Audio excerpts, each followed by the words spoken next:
Hello and welcome to সাতকাহন। দেখো আবার আমি হাজির হয়ে গেছি একটা ছোট্ট রেসিপি নিয়ে। তালের সিজন চলে এসেছে, তাই ভাবলাম তোমাদের সঙ্গে একটু তালের কিছু তো শেয়ার করা যাক। দেখো এখানে আমি একটা তাল বড় ছিল অনেকটা এবং খুবই কালো ছিল, সেটাকে পুরো মেরে নিয়েছি এবং সেটা থেকে কাঁচটা বের করে নিয়েছি। তারপরে দেখো এখানে আমি 750 মতো গুড় পানির সঙ্গে একটু মিশিয়ে নিয়ে সেটাকে তালের মধ্যে দিয়ে দিচ্ছি। দেখো কত নোংরা বেরিয়েছে। গুড়টা অবশ্যই তোমরা ছেঁকে নেবে, অনেক নোংরা থাকে। তারপরে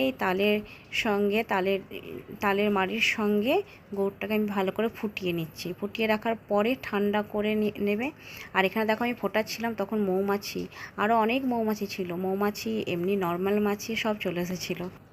ভাবলাম তোমাদের সঙ্গে একটু শেয়ার করা যাক এটাকে। তো এখানে আমি কড়াইয়ে সর্ষের তেল নিয়েছি। অবশ্যই তোমরা সর্ষের তেল নেবে, সেটাকে খুব ভালো করে গরম করে নেবে। আর এই মাখাটা যে আমি বানিয়েছি সেটা হচ্ছে যে তালের কাঁচটা করে রেখেছিলাম ফুটানো, ওই কাঁচ নিয়েছি। তার সঙ্গে আমি 2 কাপের মতো সুজি নিয়েছি, 2 কাপের মতো ময়দা নিয়েছি, অল্প একটু বেকিং সোডা নিয়েছি, মানে 1/4 চামচের মতো, আর 1/4 চামচের মতো বেকিং পাউডার নিয়েছি, আর একটু মৌরি, একটু কালো জিরে পরিমাণ মতো দিয়ে দিয়েছি। সেটাকে খুব খুব খুব ভালো করে ফেটিয়ে নেবে। আমি যেমন করে ফেটালাম। তারপরে তোমরা বুঝতেই পেরেছো ফুলুরিটা কিভাবে করতে হবে। এইভাবে অল্প অল্প করে তেলটা যখন খুব ভালো গরম হয়ে আসবে তখন দিয়ে দেবে, পরিমাণটা ঠিকঠাক রাখবে। আর ফুলুরির ব্যাটার খুব একটা মানে কি বলবো, খুব একটা পাতলাও হয় না বা খুব একটা গাঢ়ও হয় না, দেখেই বুঝতে পারছো।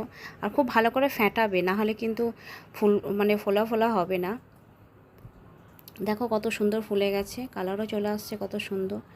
আর এটা অনেকে সাদা তেলে করে, কিন্তু আমি পার্সোনালি বলবো তোমরা অবশ্যই সর্ষের তেলে করবে, খুব ভালো খেতে লাগে।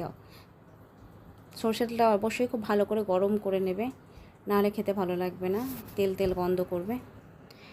দেখো সব ফুলুরিগুলো ভাজা হয়ে গেছে, তোমাদের সঙ্গে একটা আমি ভেঙে শেয়ার করছি। বুঝতেই পারছো কত সুন্দর জালি বেঁধেছে এবং কত সফট হয়েছিল, সেটা বোঝাই যাচ্ছে। তোমরাও এইভাবে বানিও। গুড় দিয়ে ফোটানো তালের কাঁচটাকে ঠান্ডা করে একটা এয়ারটাইট কন্টেনারের মধ্যে রেখে 7 দিন পর্যন্ত তোমরা ফ্রিজে রেখেই দিতে পারো, যখন ইচ্ছা বের করে পিঠে বানাতে পারো। সবাই ভালো থেকো, সবাইকে ভালো রেখো, টাটা।